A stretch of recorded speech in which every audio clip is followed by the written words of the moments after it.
Excellent. Thank you. So good morning, good afternoon, everyone. Thank you for joining the call. This is obviously the first community call after the symposium, the annual symposium. So we have a full agenda for today. The first half hour, we're gonna have an update about the activities of the section, membership, etc., everything else. And then we have two presentations today. I think both of them very interesting. One is from John DeWard, gonna give us a bit of a clarification about what is and what is not autonomous drilling systems.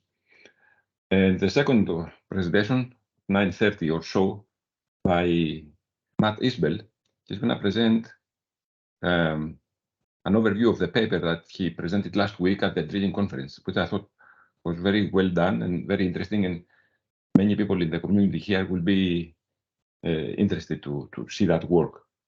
I'd like to take this opportunity to say that anybody that has some success story or a lesson learned to share, this platform here is an excellent platform to share knowledge and learn between and amongst ourselves, about what works, what doesn't, why, etc. So I'd like to encourage people to step up and ask, to present if they have something to present. Okay, so having said that, let's go straight to the symposium, the update. David Curry did an excellent work. So David, please take it from here. Right. Thank you, Dimitrios. Yes, so the DSATS Art Symposium, so co-branded SPE DSATS and IADC Art Advanced Rig Technologies Committee symposium, half-day symposium, held in Stavanger, Monday, 6th of March. So immediately before the SPE IADC International Drilling Conference. The theme of the symposium, trends in well construction automation, where will we push the envelope, if at all? And the idea here was to look to see, okay, so we have significant automation of rigs. To what extent can we expand that further into drilling or other elements, if you like, aspects of the well lifetime through completion, intervention, and maybe as far as P&A. So we started with the usual updates on DSATS and ART activities, and Dimitrios will be talking about the election shortly. Rather than a keynote presentation, we had a keynote interview. Very fortunate to have Ryan Dawson, CEO of Corva, talking, interviewed by Jennifer Presley, who's Senior Technology Editor at JPT, and trying to give his vision, and very interesting, insightful vision, into how we might be able to accelerate wellbore construction automation using data. And that was followed then with a number of experts giving their own view of trends in well construction automation and where we might go. Arnfinn Grota, who's manager of wells and drilling and wells digitization in Aker BP. Pradeep Anayappa, senior director at Neighbours, presenting sort of drilling contractors' view of things. Jörg Rodenberg, who's president of Huisman, talking about trends and his vision for further automation of rigs, particularly offshore. Eric Zachariasen, CTO at Stimline, talking about automation of intervention, coiled tubing and wireline. And then Knut Inge Dahlberg, who is global manager for P&A in Baker Hughes, talking about how we might be able to automate plug and abandonment operations. Or initially, they each gave their presentation of their view, and then panel debate moderated again by Jennifer Presley, followed up with a networking reception. In a first for DSATS, we live streamed the symposium, and for those who are watching on the live stream, you got the bonus of some interviews during the coffee break, rather than simply the screens, the reminders about the sponsors, and go out to and chat. That live streaming was recorded, and if you're interested, if you weren't able to see it when it was broadcast and weren't able to attend in Stavanger, then there's a link to the recording on the spedSats.org website. Okay, Dimitrios, thanks. Next. Thank you, David. Yeah. Next, can I have the next slide? Right, yeah. So we were fortunate, we had a total of 8 sponsors for the symposium: platinum level, Baker Hughes, Corva and Neighbours; gold, Ensign, Halliburton, NOV; silver, Weatherford; and Patterson UTI sponsored the live streaming. Unfortunately, I don't have the final head count for those attending. A week before the event, we had 158 registrants. There were over 100 people, certainly, in the symposium, so great turnout. And we've also had 289 viewings of the live stream recording on YouTube. It's also accessible from LinkedIn, so there may be more who've seen it there. I'm still waiting for the survey results from SPE, but overall feedback both at the site and online seems to have been positive. Combination of the sponsorship monies and the high registration levels meant that the symposium was really quite profitable, and we're going to be able to use that profit to fund, underwrite DSATS activities as we go through the year. Final thing we've done, we've conducted an after-action review, which records what we learnt, what worked, what didn't, what we'd change, and that's going to be made available for organisers of future symposia. And just like to close with a big thank you to those who were on the organising committee, helped organise the event. So you see the names there: John DeWart, Michael Edwards, Austin Gruver, John McPherson, and Nathan Morales. Thanks to them. And over to you, Dimitrios. Thank you, David. Well done, the job. So, as David mentioned, this is the annual meeting for the DSATS technical section. This time every year we go through an election process. The way it works is that the nominating committee comes up with a list of names to replace or people whose term is expiring or to fill vacant positions. This year, that committee was led by Robert Wiley, has to be a director, and 2 active members, John McPherson and John DeWart, kindly, 2 senior members of the section, agreed to participate because we had a lot of work to do. The objectives that the committee had was to fill, obviously, any positions that were coming up for re-election or were empty, to improve the diversity of the section, represent better all geographical areas, in addition to North America and Europe. And last activity was to realign or align better, if you want, the roles and responsibilities of the officers with a template that is provided by SPE. We were pretty much in alignment, but not 100%. So that was one of the objectives. These are the names that they came up with in terms of officers and program chairs and directors. You can see there who continues in their current role and who is new. All in all, I think the committee did an excellent job. We have much better representation now than we had in the past. So there is an election by the people that are present physically at the symposium. So this stands as of now. There is one more action that needs to happen.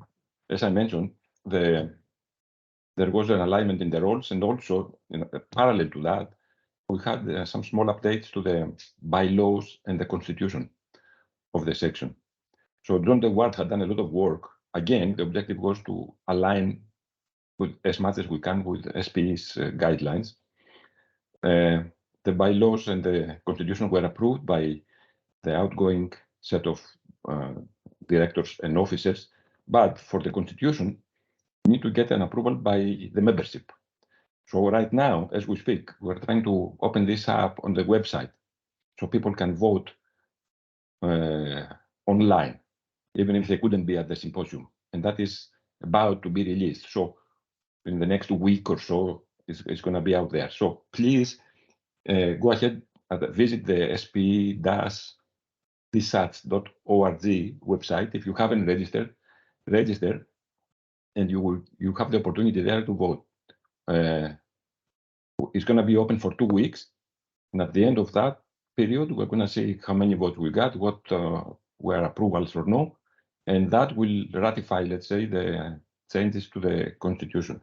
It's an opportunity to see how the section works and what are the rules and what is the map that we're following.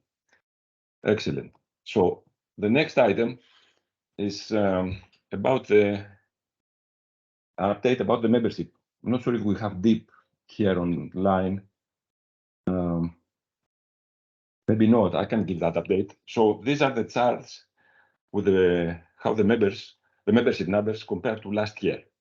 So you can see that from 2018 until now, the trend was kind of downwards, similar to other sections and the SPE as a whole. 2022 seems to have reversed, it's going up. And 2023, looking at 2 months only, the numbers keep going in the right direction, especially the student membership, which I think is very encouraging. So the graph on the left doesn't show that because it compares 2 months versus a whole year. But the graphs on the right, they show that for January and February, for which we have numbers, 2023 is ahead of 2022. So that's excellent news. But it's no time to back off here. We have to keep up the interesting work and keep engaging more people from the community. So similar, the distribution, no big change here. The 2 areas that have the most members are the Gulf Coast here locally and Middle East and smaller communities around the world. But hopefully we have better representation now of all these other communities. On the sub-segment distribution, still service companies seem to be the bulk of the membership, but we're trying to engage more operators, contractors, consultants, people from academia to balance this out a little bit. And age-wise, we have a healthy distribution, I would say. Most people in the middle of their career, and with the student participation, hopefully that first bar is going to grow going forward. So all in all, I think it's a healthy picture in terms of membership. Okay, so the next few minutes is an update by Edgar Castillo, who is our webmaster. Edgar, please take us from here and maybe walk us through the website. Okay. Well, please take a quick look at the list because I'm going to take over the screen. Yes.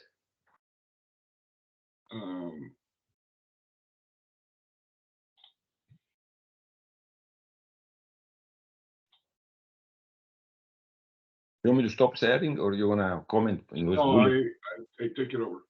Okay. Can you see it now? Yeah. All right. Let's start with the admin of the website. This is the admin tool that is for the website. And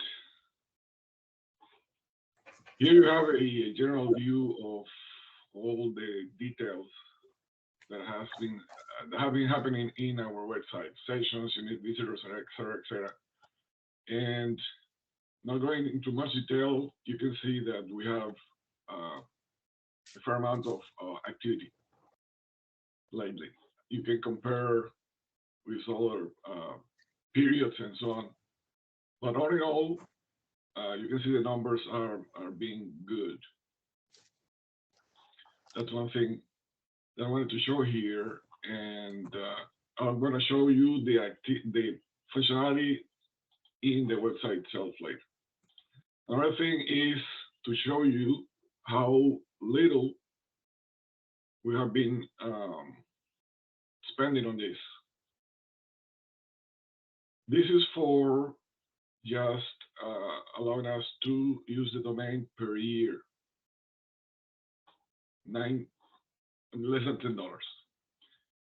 And then for the annual use of the Wix service, we pay 400 and some. And then for the domain, we pay 24.85. So as you can see, we don't spend even $500 a year to have this up and running with all the functionality, and we're gonna see how powerful this is. I'm not a programmer, and I have been able, with the help, a lot of help from Maury, to get this up and running very well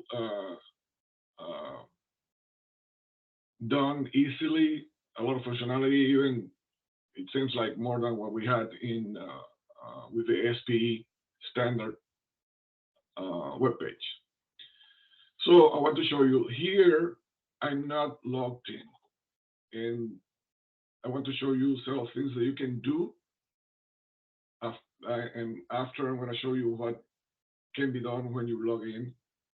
And we need to make some decisions about some documents stored in the web page. So you're going to see how it works.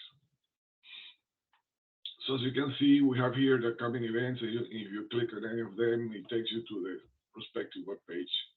You know already this. I want to show you also that here we have the link to the symposium. Right now is pointing to something that is not ours. And quickly, I want to show you that now we have our own channel. As you can see here is our logo. And I will later show what we can do with this in a minute. So here also you see posts to create discussions in forums and so on. So while you are not logged in, for example, you cannot see the documents. You need to log in. You can go to certain groups, and we need to discuss if we are going to leave it like this, or you need to be first a member to be able to join in. It seems like for now, this way has been working without any big issues, but it may create issues if we leave it like this. So I'm going to log in.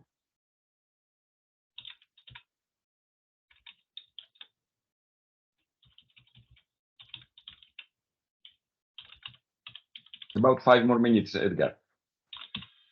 Right. I knew it was going to be short.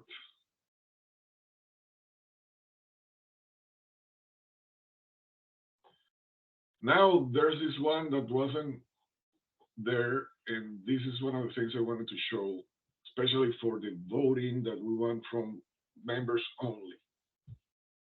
Before, I couldn't see this group because I wasn't logged in. And not only that, I need to be a member of this group, log in to be able to see it. This is the way I want to put together the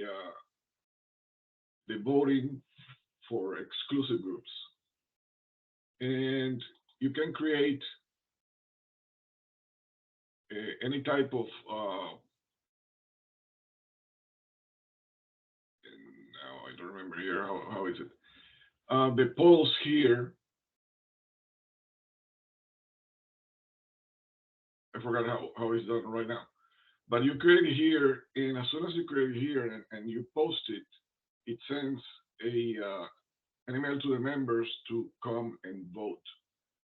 In this case, it would be only for the members, but we have the issue that I don't know who the members are. We need the list from LinkedIn, from SP, and we need to replicate everything that is there here and so on, and there's discussions there. The other thing is anybody that is a member of the web page can access the documents. it doesn't mean that they are really a registered members of DSATS. So the only way to limit who can take a look at the constitutional bylaws would be to link it to the group that needs to be members of. So this is something that we need to decide and implement for us to be able to do it.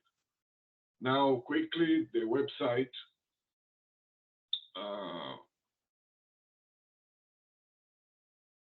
In the settings,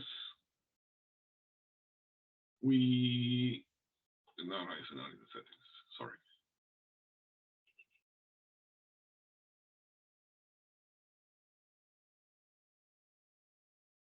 Oh, jeez. Okay.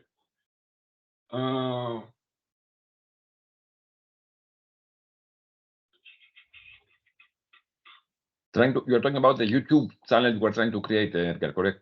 Yes, it's here. The thing is, now I forgot what it is.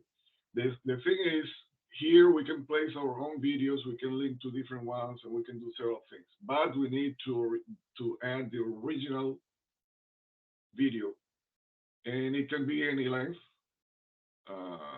If we are confirmed, something like that, by YouTube, so they know that we are a valid organization or person to be able to upload more than 15 minutes videos. We can add podcasts, we can add many things in this one. Yeah. And we can have membership and so on, so we can let them know that we have new content and so on. So we have it, now we need to decide how to, or we are gonna use it. Yeah, okay, very good. That was what I had. Excellent. So a lot of our work, as you can see, guys, and Edgar has spending a lot of time trying to enable some of these functionalities, and hopefully with this YouTube, we will be able to share content, interviews, clips, maybe live stream in the future. So DSATS is gonna improve its online presence going forward.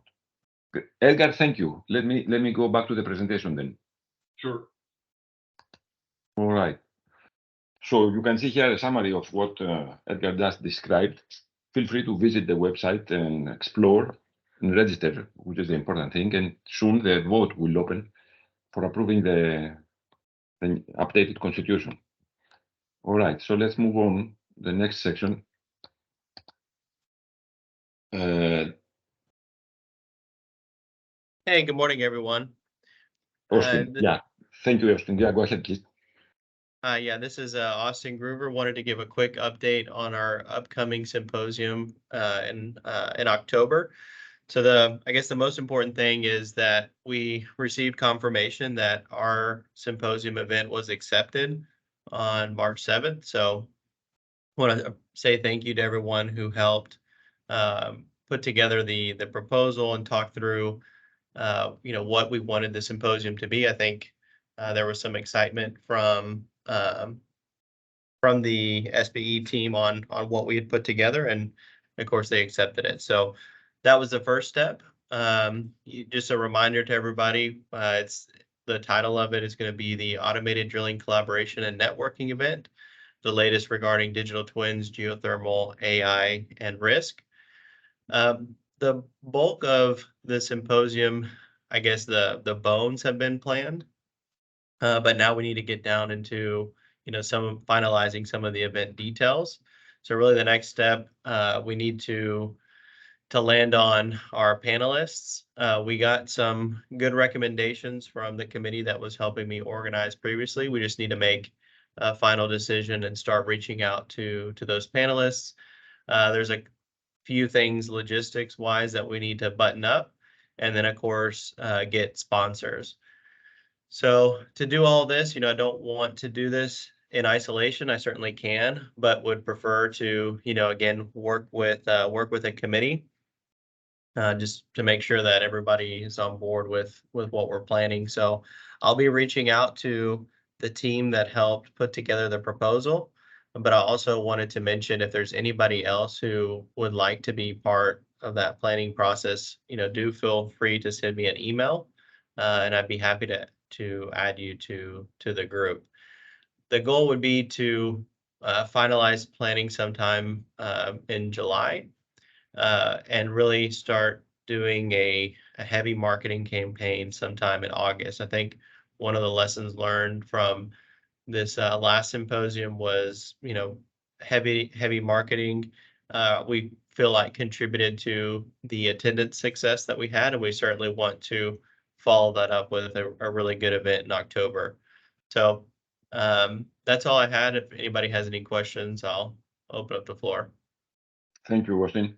Very good. So on that same note, here is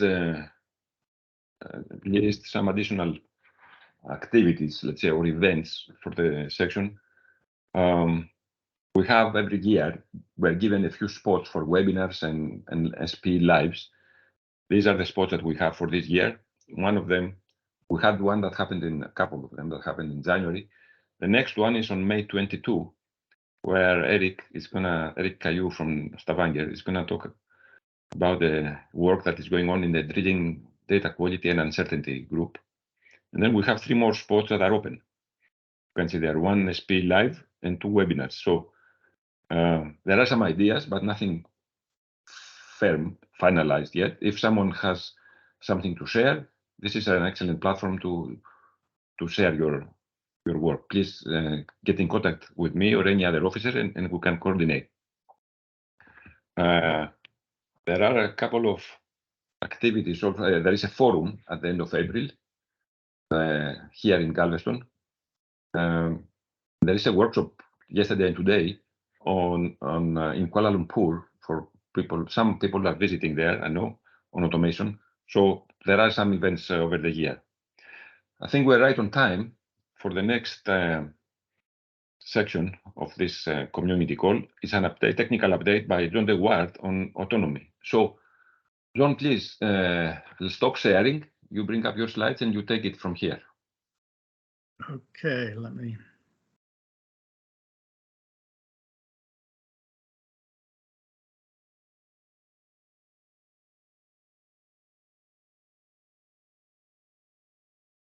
Can you see my slides? Yes. Okay, so what I want to talk about is autonomy and drilling systems automation. And I'm posing a question. So the final slide actually is a question mark. What is it and what isn't it? So my name's John DeWard. I'm Director Emeritus on DSATS, and I've been with DSATS for quite a few years now. So I think there's a need for autonomy definition and clarification. And the reason I come up with this, and I've talked to Maury Lang about it as well, is that marketing seems to be outstripping reality in specifying what are autonomous drilling systems. And I'll come back to that in a little bit more detail in a later slide. So just to go through what I'll cover, my question is, how can we define autonomy? And I want to look at some definitions and background, look at the levels of automation that's used in the automobile industry from SAE, and then levels of automation taxonomy that come from CESAR and are based back to Parasuaraman and Tom Sheridan. And this is what we adopted in the DSA roadmap. So that's already been put out there. Look at some usage in the industry, and then, as I said, ask the question about the way forward. And here's a definition I have of autonomy. And I've used this and I looked at it and I tried to find where I get it. And I can't remember to date whether I created this or whether I took it from somewhere else. So if somebody recognizes the source, I'd like to know that. But it basically says an autonomous system is one that operates without human intervention. So there's zero human intervention. And it continuously adapts to changes in its environment such that it can achieve its mission. So it stays mission oriented and it adapts to changes in its environment. So it's really a very sophisticated system. Now, what I've looked at here is from the roadmap, we look back at Parasuaraman, Sheridan and Wickens, and they actually have made some very clear statements about the role of humans in automation. And one of them is that most industrial automation experts agree that a completely autonomous system without direct human interaction is not a practical goal.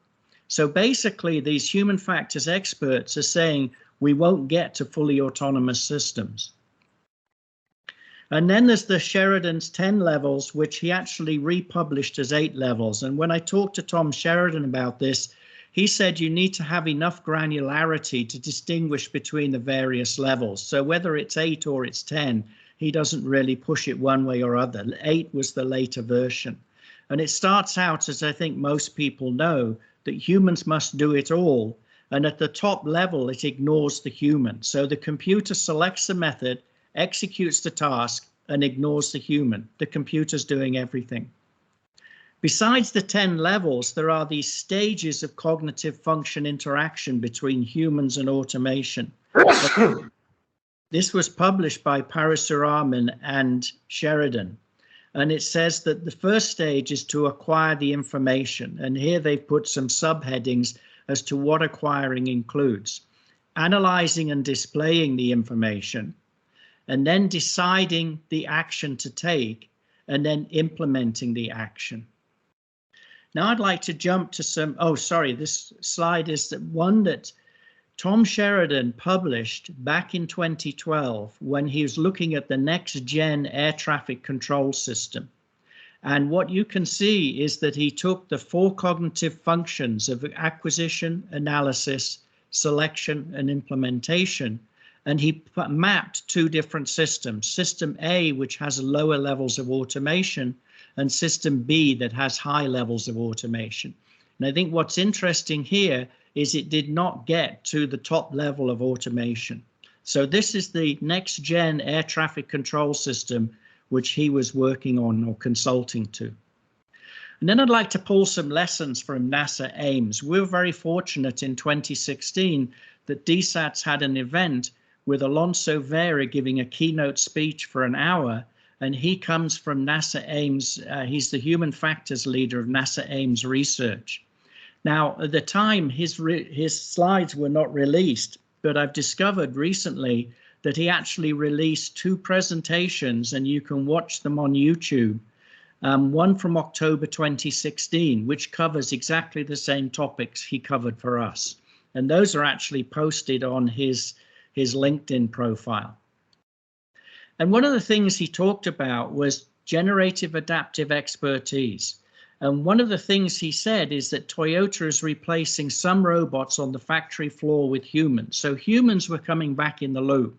And basically their reasoning was that when a robot is doing work, the process stops improving. So Toyota wanted to improve the process, and therefore they brought the humans back into the system. Rio Tinto is actually now working on integrating the humans in their robotic mining systems. And basically that's hanging around improvement in non-deterministic environments requires adaptive expertise, which comes from the humans. And from what I recall, it was related to the veins in the rock after they've done the drilling and blasting, that the humans needed to go and look on site to get their mapping correct. And they couldn't rely on just the data they were getting from the drill systems. And here's an interesting plot which shows on the bottom relative strengths of the computer versus the human information processing. So the computers are the triangle on the left here, and the humans are the triangle on the right. This is dated 2015. And as we can see, the steps are skills, rules, knowledge, and then expertise, rising up this scale of uncertainty on the y-axis. And then we can see certain points which have been mapped, and you can see that landing the plane in the Hudson was actually expertise, and this was done by humans. It wasn't done by an automated system. So I think that's a very interesting plot about the relative ratio of humans to computers in uncertainty, again dated 2015. Now here's a version that Alonso Vera put out showing 2035. Now he refers here to the ATM Next Gen research. So that's the same research that Tom Sheridan was involved in. And we have the same steps again of skills, rules, knowledge, and expertise. And here he calls it adaptive expertise. And the relative strengths, the computer has now increased significantly and the humans have decreased. But when we get to high uncertainty, the humans are all in control here. So I think this is a map looking out to 2035 that say humans will still be involved in systems, automation systems, when there's high degrees of uncertainty. And the goal they put out for the Mars mission is to design the human into the process. So focus on how the system will communicate its state to the human so that the human can help in unanticipated situations. And what they really want to tack into is human intuition.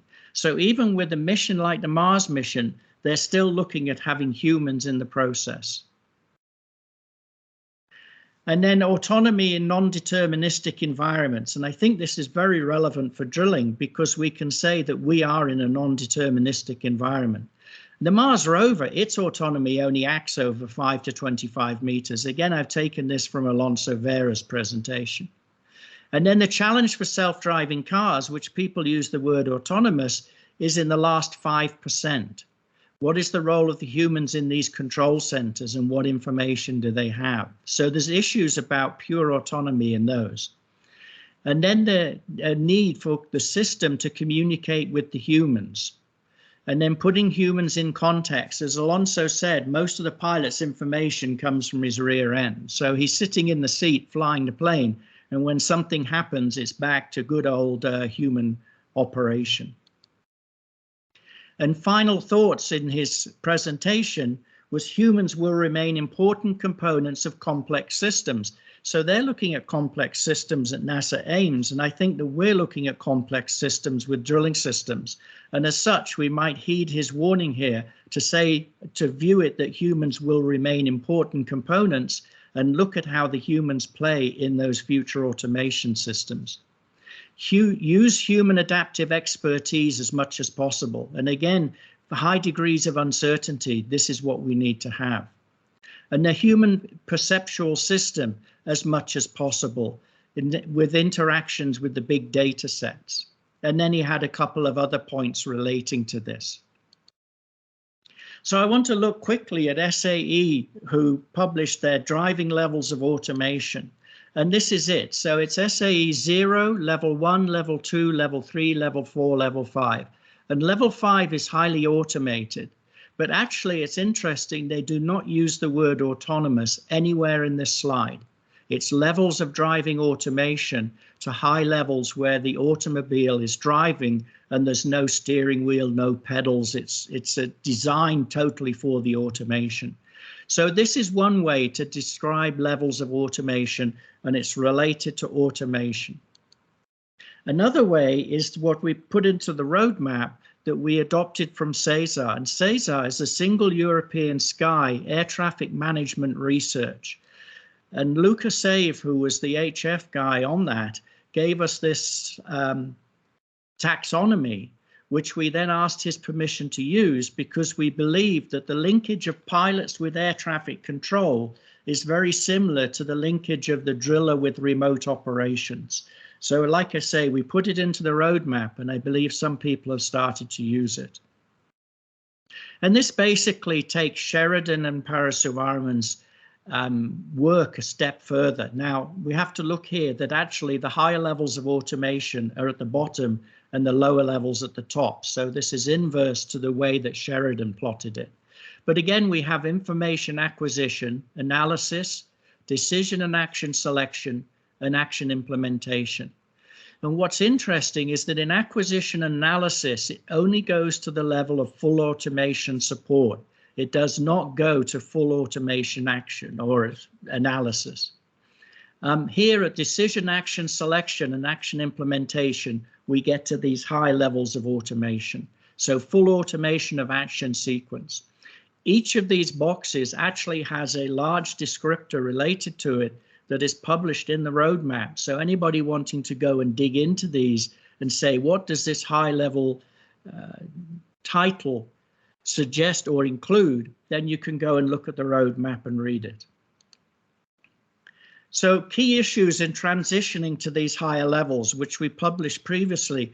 One is data attribute risk. So John McPherson led a group in the roadmap looking at data, so sensors and data. So IMS, as it's called, instrument management systems, or measurement systems, sorry.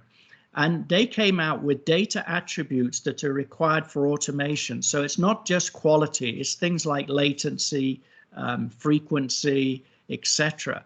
And then if we look at this and say, okay, we need decreasing data attribute risk. So we need better data to get to higher levels of acquisition analysis. If we have poor data, we can't do that. We need to keep the humans significantly in the loop.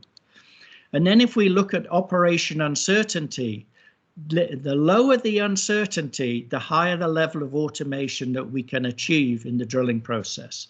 And I think that's very logical. And if we look at land drilling in North America, very repetitive, we could expect higher levels of automation than, say, on a very uncertain exploration well in a new basin. And then the other thing we've published is that with this, we require a revised human competency model, because the human is going into supervisory control and is not doing the same kind of process he was doing in the past, albeit his past experience is probably very relevant. And a quick map here that comes from SP 191408, which was written by Robert Wiley and which I co-authored with him. And we put an example of using this LOAT to actually map levels of automation. So the example here is advisory directional drilling. So medium level support in acquisition and analysis, and then going to decision support in action selection, and then manual. So it's displayed to the directional driller, and the directional driller chooses whether he will implement it or not. And then if we go to automated directional drilling, we go to higher levels. Again, this is inverted scale. So we go to higher levels of automation in the acquisition analysis, and then we go to action selection and action implementation. So I said I'd like to touch on usage in the industry, and I think what I'm seeing, and others have mentioned it to me as well, is there's too much marketing hype. The word autonomous is being bandied around far too often and not in a relevant or proper manner. So here's degrees of autonomy that's been published by a company, and they actually appear to be taking the SAE 5 levels, 0 through level 1, 2, 3, 4, 5. And at this highest level here, they've actually drawn it that it's just push the button, and it achieves defined objectives in any scenario autonomously, managing unexpected circumstances and reaching or surpassing human performance. And this is really a good definition of autonomous, but I don't think there's anything I've shown you so far that would suggest that we will actually get to this level of autonomy in drilling systems automation. So something like this put out there without debate concerns me. And then I did a Google of autonomous drilling, and the top 1, 2, 3 sad faces here aligned with what I found from Google. So there are neuro-autonomous solutions using advanced cloud-based software. Wow, that's really incredible stuff. This is describing drilling systems automation. And a company, I put another, introduces autonomous directional drilling. I don't know that we're there yet. So why are they saying they're introducing it?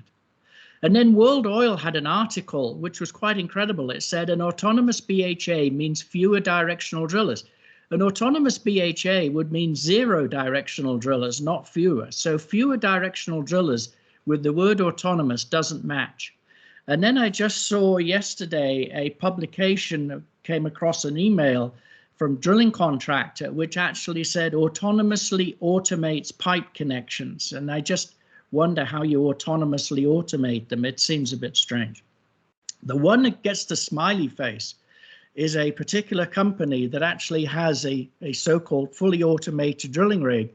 And they say built by drillers for drillers, their rig operating system enables advanced drilling automation. So I think that that is a relevant and accurate description, and all of this banding around of autonomous is not correct. What's the way forward? So I asked, can DSATS play a role? And I think so. And the steps I put in here, and it's all full of question marks. It's what can we do? One is probably develop an agreement on a levels of automation taxonomy. Do we adopt SAE? Do we go with the LOAT that came from Cesar? Is there another set of taxonomy that actually describes various levels that would work for drilling systems automation? So can we get a group of people, experts together, and come out and say, this is the way we should be describing it, this is the tool to use? and then to promote that solution through SPE-JPT and IDC drilling contractor, so industry publications, promote it through the DSATS website, and then I think make videos of key experts discussing the taxonomy. There was the Drilling Systems Automation website, the DSATS website, put up a video that I'd actually made, a short video about autonomy and a discussion I made on it. And Michael Bahunek followed up with a very interesting comment of his view about it, which had a lot of his experience written into it. So I would think that asking someone like Michael to make a short video and then use this new system on the website to promote it would have experts saying how they view this taxonomy. And then progress the Human Factors Initiative. There is an SPE DSATS and IDC ART DCS initiative to move forwards on human factors. And it's just starting out now and starting to look at what are the issues that need to be addressed and how could they be addressed.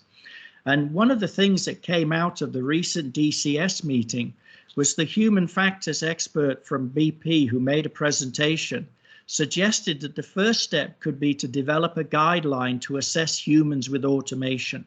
And that may be something that this team picks up on. I don't know yet. There's still got to be some meetings around it.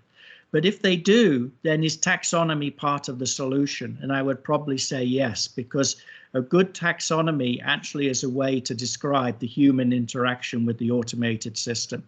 And then further questions, what else needs to happen? So thanks for your time. And if anybody's got any questions, I'd be happy to take them. Thank you very much, John. Very thought-provoking presentation. I have a comment, not a question. Niki Lauda also said that the best way to drive a car is through your rear end. And he was an expert. He was an expert, yeah.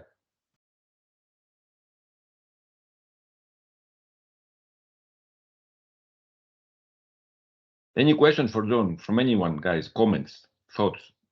That's the role for DSATS here, to have these kind of discussions and debates.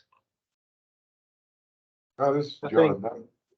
Raise your hand and I'll kind of steer around.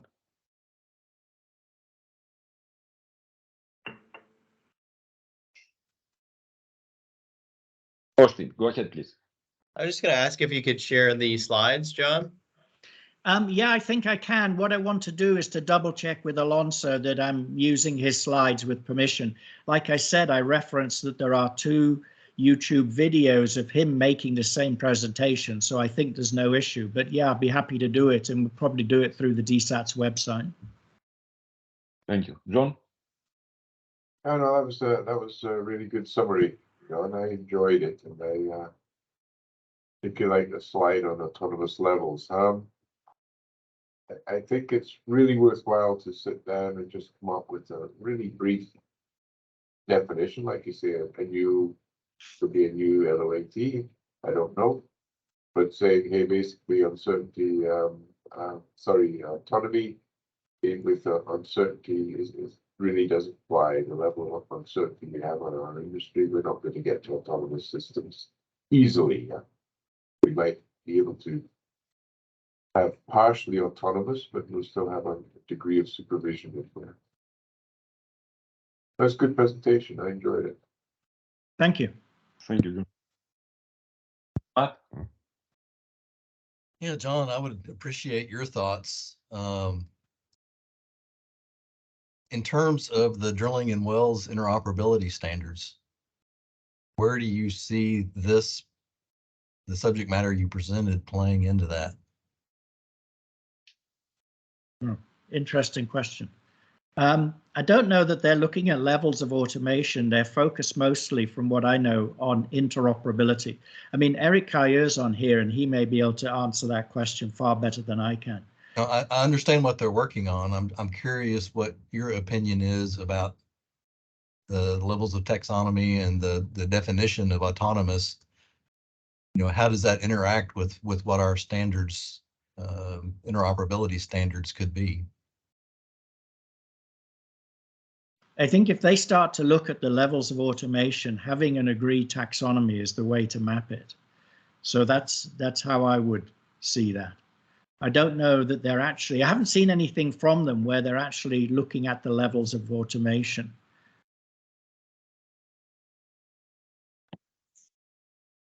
Thanks. Eric. Yeah. Yes. So in the glossary of Davis, so I think we have a definition for autonomous drilling, which is very close to the one that you put at this in one of the first of the slide, which was about making a decision based on the changing environment. And our definition is taken from a book made by Poole. So you can look into the glossary. I think that there is a reference. But that's the only thing that we have for touching about autonomy. As Matt said, or you said, so we are focused on the interoperability, and we also both look into manual control of operations, automated operations, and also operations where interoperability concerns not necessarily direct control of machine, but advice and things like that. Yeah, we need to correlate the definitions that we're using in various groups. Thank you, Eric. Michael?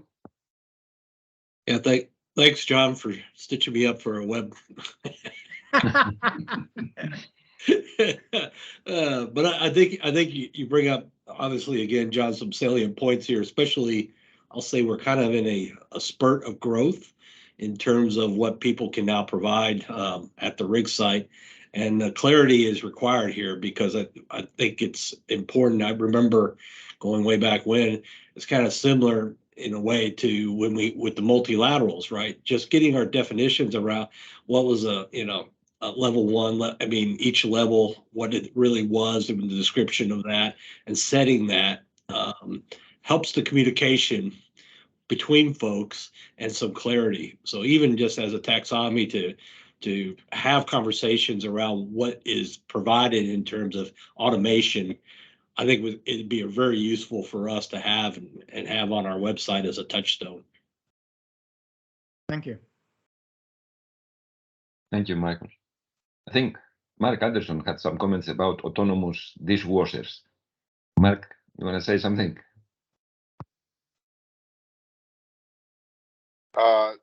No, I think I'll pass on saying anything. Thank you. Okay.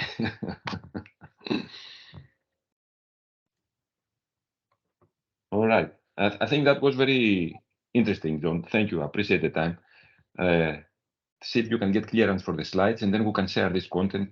I saw Robert's got his hand up. Oh, yeah. Sorry. Go ahead, Robert. Just a quick comment. I put in the meeting chat. I thought it was a great presentation, John. Very well prepared, and a good update into where we are at the moment. I think that key thing about making those definitions, like John and Mike were talking about, there is important. I think you also mentioned getting it to the magazines. And I think if we can attack the magazine editors very quickly now, they can get their hands around it and understand if they publish anything, we'll be after their case for not getting it right. So I think it's a great suggestion.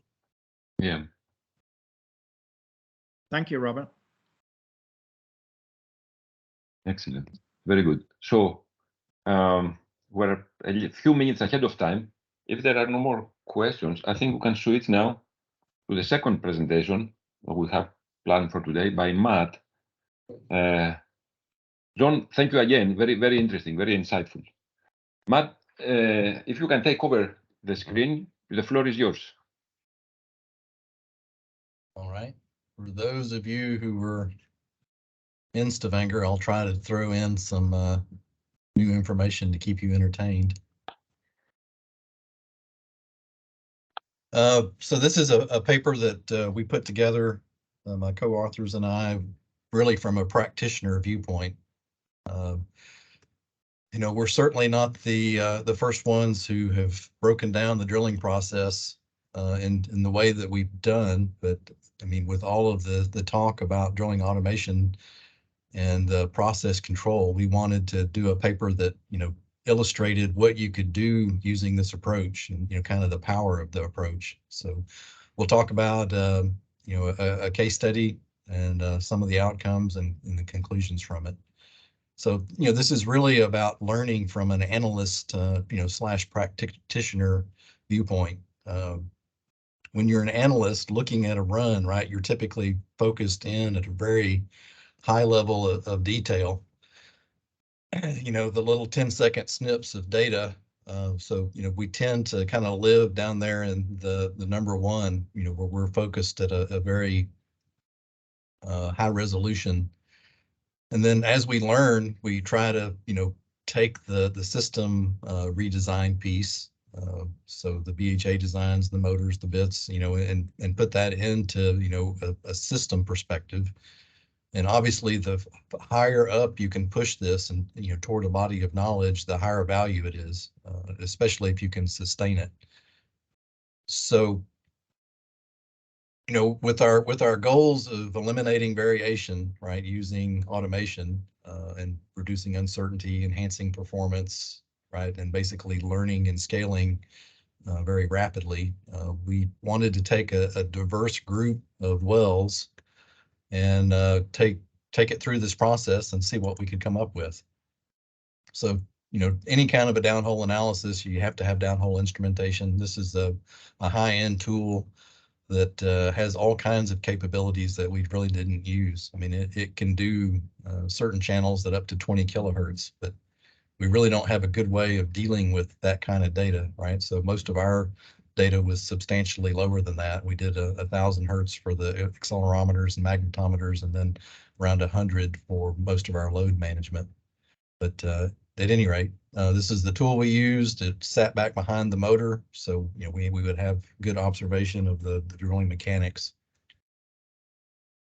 So here's where this analysis kind of differs from your traditional analysis. We chose 2 different rig designs from 2 different contractors, 2 different basins, with both 2 and 3 mile laterals. So, that's a lot of variation. It's a pretty wide net to cast. And really the thing that we were interested in is applying our data analysis method to see what we could come up with. So we've published this before, the process of drilling a stand, and my co-authors and I certainly didn't invent this, right? This is based on a lot of previous work from John DeWart and Fred Florence and many others, but we've just kind of taken a poster approach to breaking it down and trying to apply process control to each one of these steps. So, the basic premise is that, you drill a stand of pipe, you do that 100 times, and that's a 10,000 foot lateral, right? So it's mainly just a simple process that, we're trying to help our drillers understand, what it is that automation does and what their role in assisting this process can be. All right, so let's take a look at some data. This is our first rig system. This is the data visualization that we'll use for this presentation.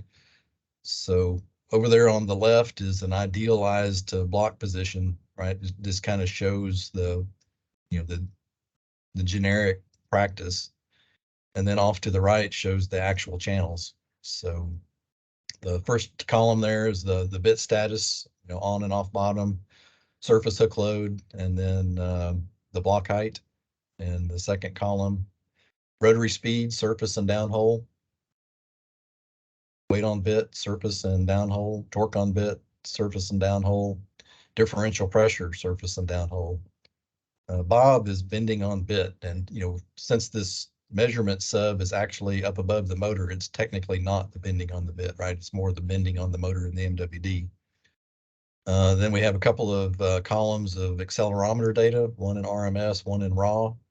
And then over here on the right, in this particular case, we have a FFT of the bending on the tool. At any rate, you can see that our idealized process over here is pretty close to the reality. It matches pretty well. And if we take a look at rig system B, There's some nuance differences here, but I mean, all in all, the drilling controls and the way we manipulate the string is pretty much is very similar, right? If I superimpose those two on top of each other, right, you can see that, there's some slight differences. The way we account for block height is different on one rig than the other. But, in terms of the motion of the drill string and the activity of the processes, it's pretty dang similar. So that being said, this is two different basins. So not even close to the same hole environment. So the basic premise is that, by breaking down each one of these and then looking at the process steps, it's a more effective way of understanding your drilling performance than looking at something like this, right? This is rig system A. One of those connections is from this run, right? And you lose pretty much all of the system information when you just look at a depth plot. So, it leads to a lot of bias in the way performance is evaluated. So, I guess what we're really advocating and proposing is, using a process-based analysis technique rather than just, trying to look at the high level. So let's go look and see some of the examples here and dig into the data. We chose this one to go into detail because it's easy to see some fairly significant differences between the different processes and the different rigs.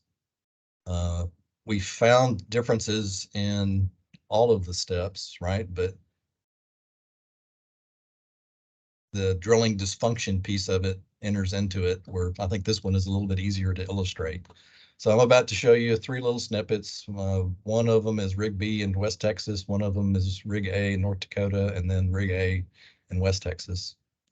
So this is basically, we're off bottom. We make a connection, go to bottom, tag, and in this case, you can see that we basically just ramp up to 60, 70 RPM. The downhole rotary speed, you can see, oscillates and eventually stabilizes. So the key to that, right, is there's a significant amount of drilling vibration that accompanies doing the slips to weight in this manner. So this is one method. This is a method in North Dakota. I'm kind of proud of this one because we did a whole series of downhole tests to come up with this one.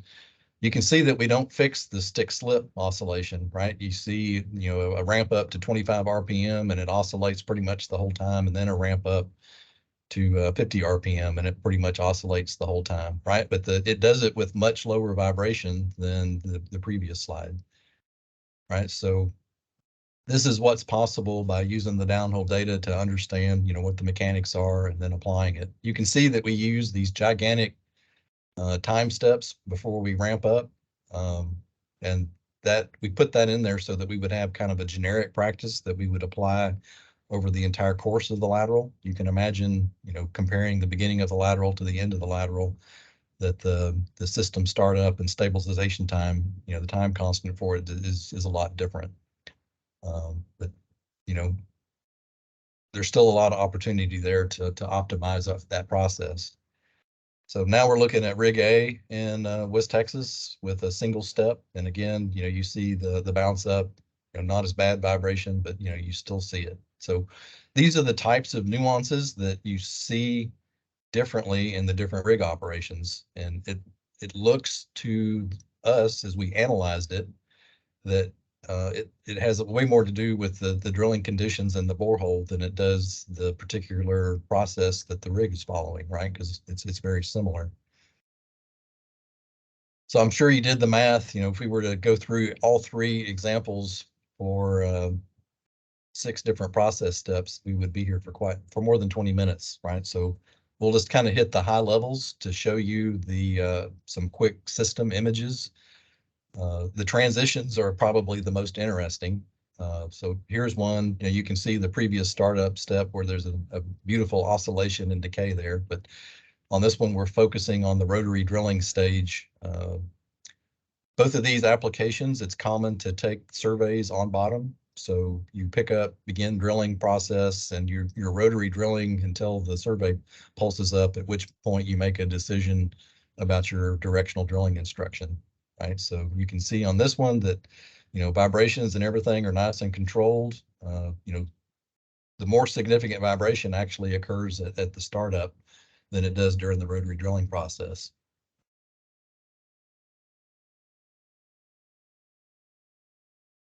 Okay, so another transition from rotary drilling to slide drilling. So we basically pick up off bottom. One of the things that we noticed is in terms of intervention in the automated drilling, this is a common point that drillers, I think, don't like to wait for the stand to go through the same process that it does and slips to wait. So the way we pick up here is exactly the same way in the programming that we pick up in the end of the stand. But drillers just about always rush it, I guess, because they're going to slide, and their impression is the faster they do that, the sooner they get the slide done. But you can often see that there's whiplash in the torque on bit, things like that. In terms of this particular one, you can see that we can see the pipe rocking going on at the surface, and very little of it's making it downhole. A little bit of tool face motion, so on and so forth, right? So it's pretty easy to evaluate the stability of this step when you just look at it as a snippet as opposed to the whole stand.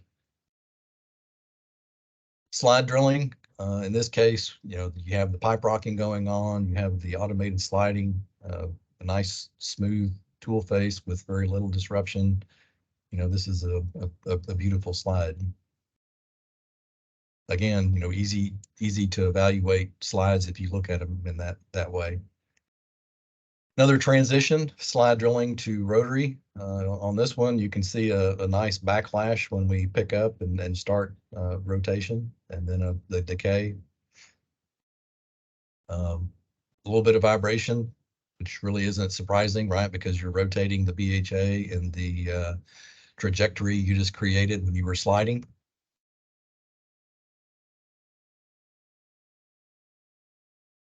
The rotary drilling.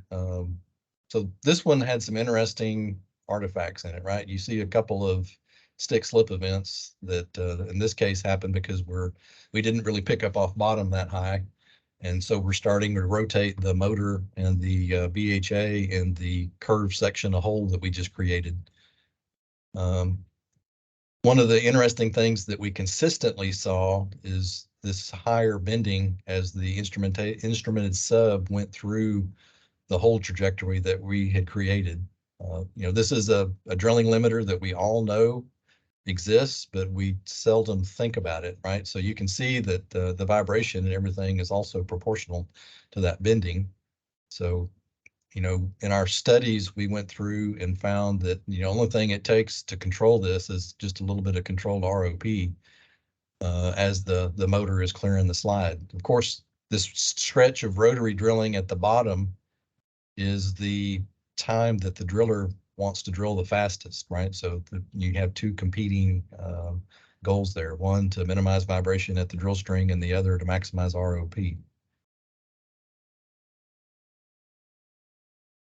And weight to slips. This one, in terms of automation, this is probably the most used, and I think it's because the driller likes to have the system take care of it for him while they're getting prepared for a connection. And you can see this one, you got a little bit of a spike in rotary speed when the system comes off bottom, but in terms of vibration, there's nothing really there to get excited about. So that's walking through all of the steps in the process. Now let's look at a few of the limiters that we found throughout this process. And again, these limiters are more artifacts of the system and the articulation of the drill string than they are any particular rig system. So in this case, you see that the driller increases weight on bit, looking for ROP, which increases a little bit over here in green. They make a connection and then start drilling again. And in this case, you can see the differential pressure, the downhole torque, all of those things start to decline.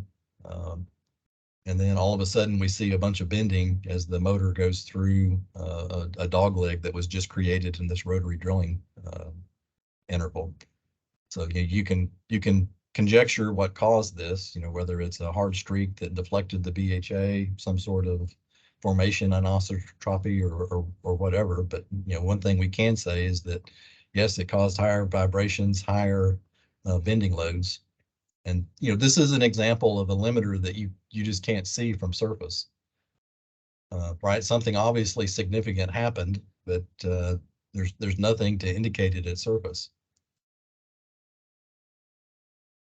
A sliding example. So in this case, we're sliding along plus or minus 30 RPM on the pipe rocking. We get a stall and it spins backward for 2 rotations, and then you can see the impact of motor backdrive as we start to restore the drilling process again.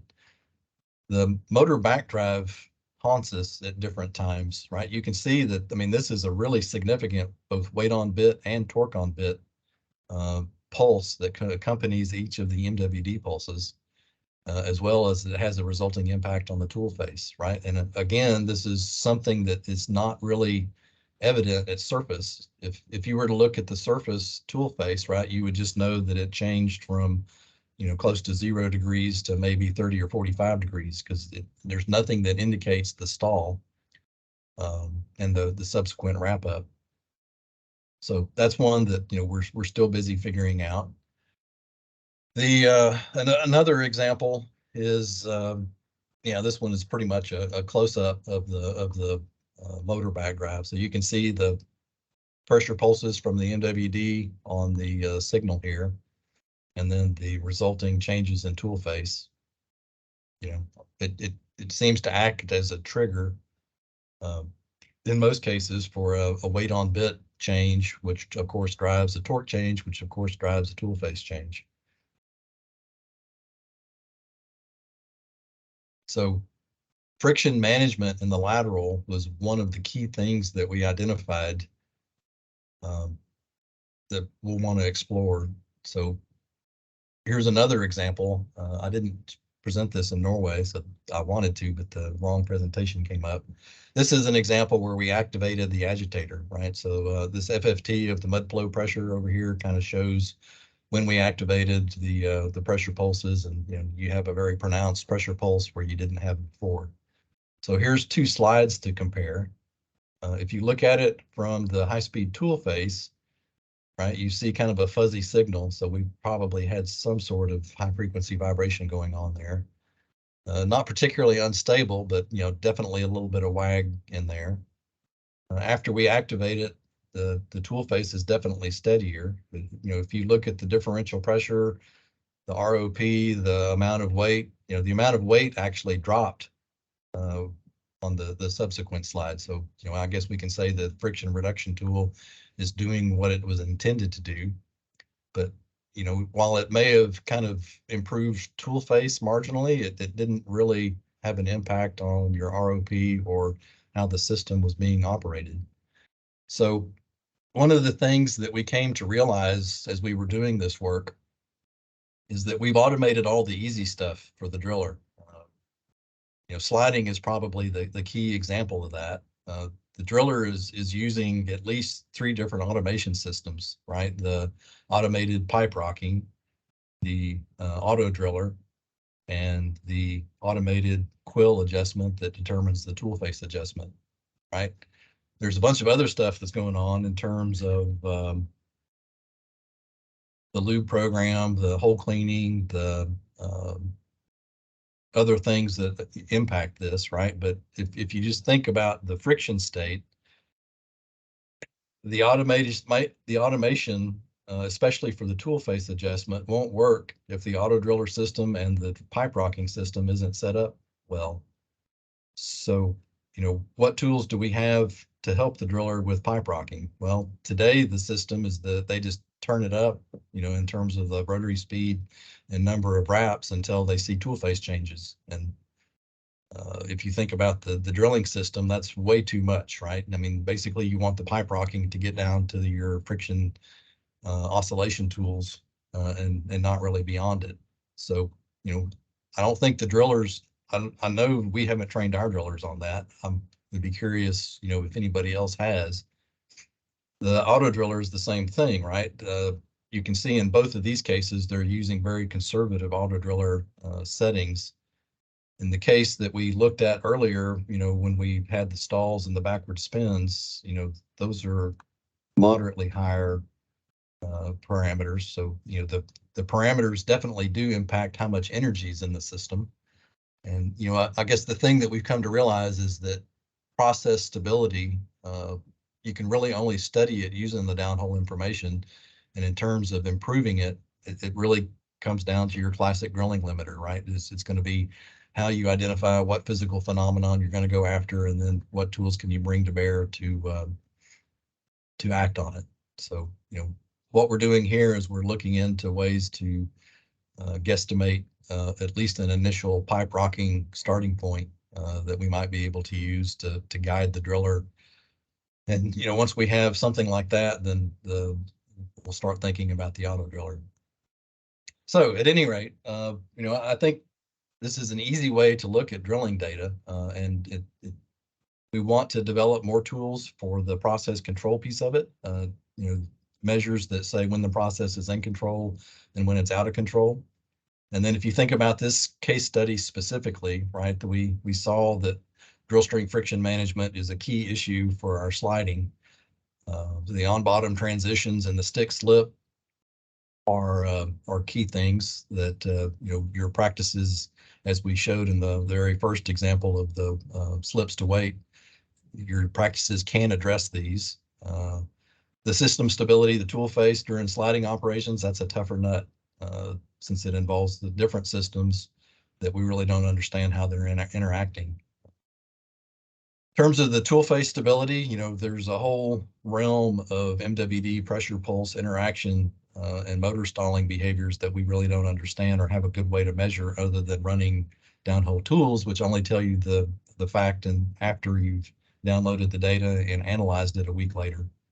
So, you know, I thought this was an interesting example of applying a lot of the concepts that we're talking about in DWES. And, you know, to me, it always is helpful to, you know, hey, somebody take the data and actually go try to do it and see how well these things are working. And I guess the thing that we found is that it works pretty good. We just need to get more people in the game of looking at the data this way, picking apart the drilling processes, and then improving the automation. So that's my presentation. Thanks a lot to Neighbors and Hess, and, you know, thanks to DSATS for inviting us to come talk about it here. Happy to answer any questions. Thank you very much, Matt. Excellent. Questions? Raise your hand again. We'll go through. Oh, I have so many questions. You want to raise the hands first? I can do that. Paul, don't beat you. Don't go ahead. All right, Matt, this is really, really good stuff. You and I are in 100% in sync and plotting things time-based. A couple of things. I did not see that you were plotting the set points for weight, torque, bending, or weight, torque, and RPM, etc. Are you inferring them, or did you actually plot them, and did I miss it? So the majority of the analysis was done in the high frequency.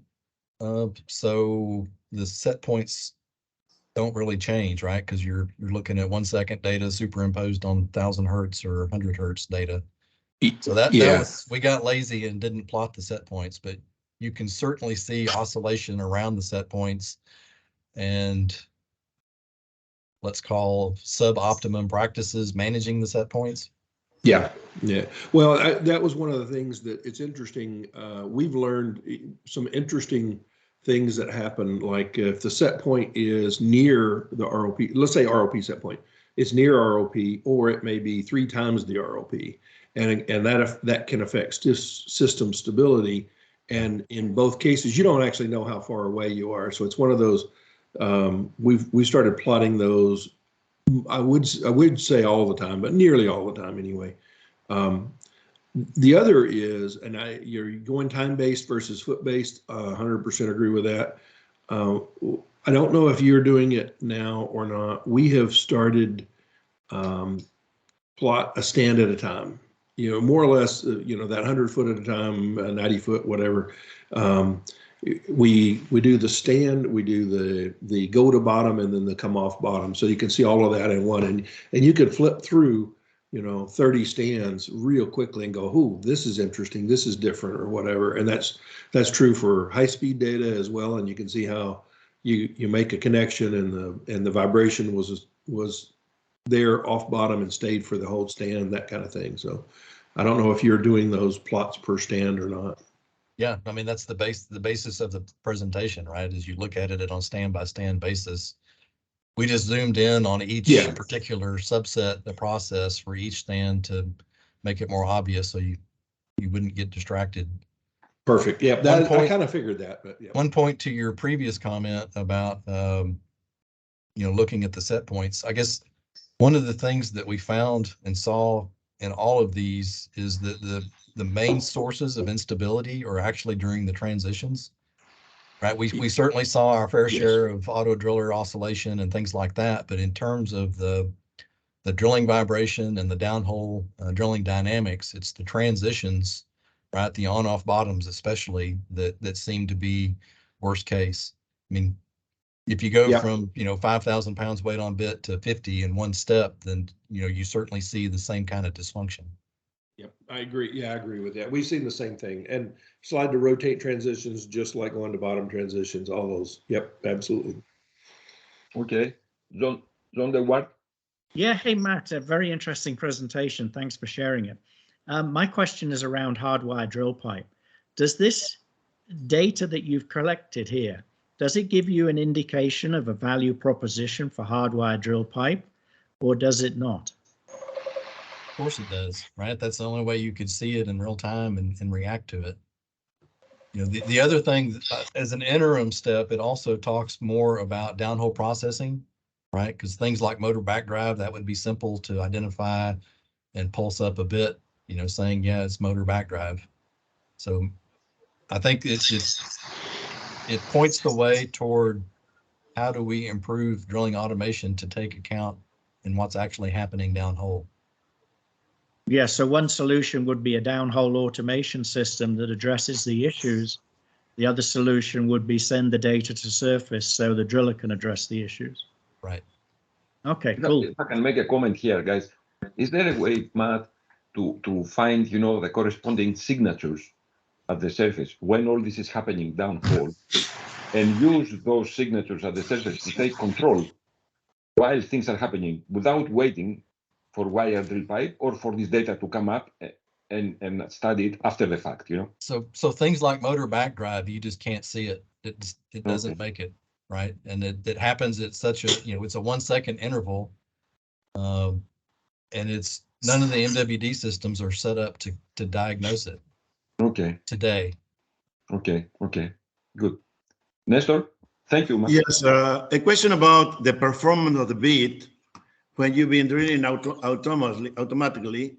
And the second question is if you had any way to measure the well, the trajectory of the well after you drill in maintaining the tool face constantly with this system, in order to see if there is less micro dog legs, or if you can see a better wellbore trajectory compared with some similar wells in the area.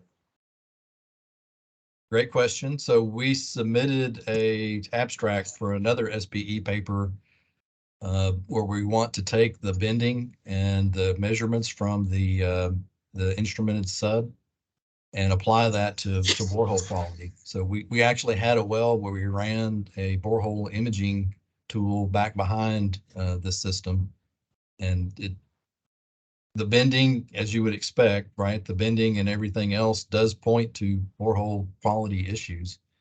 So, we want to develop that theme as well. We didn't really look at it too strongly when we were doing this work because we were, basically looking at the process stability for the stands. But the next paper that we want to do, we want to focus on wellbore quality. What about the performance of the bit in that case? Yeah, so the performance of the bit, right, and the drilling mechanics itself, it's certainly there in the signal and it's certainly measurable.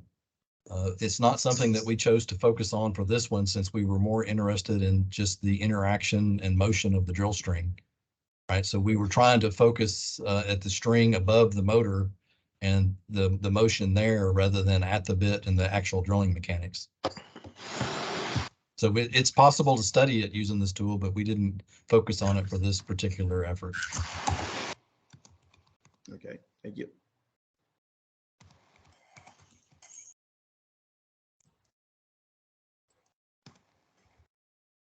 Thank you, Matt.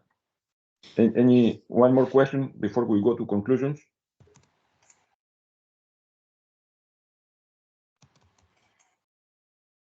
Okay, let's close it out here. Let me go back to my deck. Matt, thank you. Very good presentation, by the way. My pleasure. So, let's see, find the mouse. This goes out.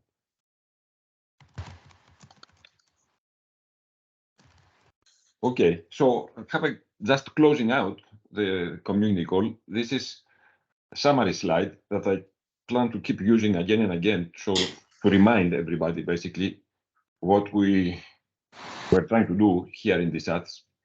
So there is a living document with ideas for activities, for studies, interactions, collaborations, etc. So this it came out of V2, and also we keep feeding in their ideas coming from the workshops, from the symposiums, etc. So we're not short of work, but we are short of participation and people. So I'd like to encourage everybody to step up and participate and contribute, learn and contribute, and we provide here mechanisms how to do that, through the webinars, and now we're going to have a YouTube channel, this call, etc.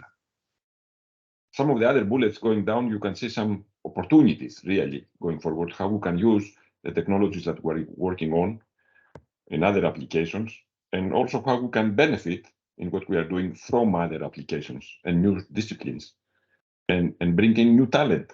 It's such an exciting time, I would say, And the last bullet, which I think is very important, is how to start building those bridges with entities like IADC and API, etc. So what we produce here as DSATS, as a technical section, has gained some traction within the industry and buy-in, from the different actors. We're not here to enforce anything and to dictate anything. We're here to create knowledge and build consensus. And we work with others how to provide the guidelines and the standards and the recommended practices, etc. So it's all about people. We have to engage the right people and while we're developing this work. So when it's time to deploy it, we don't have to rediscover the wheel, so to speak.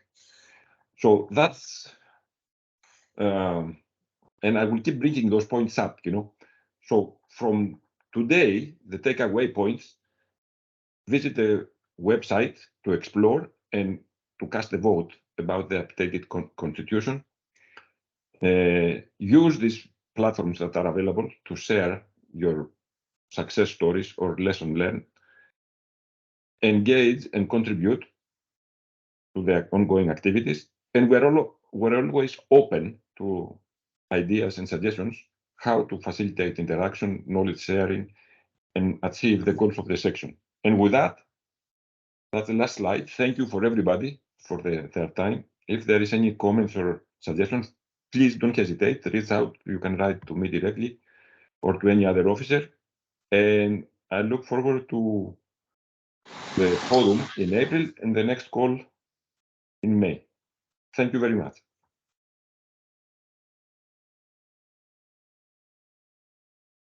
Thank you for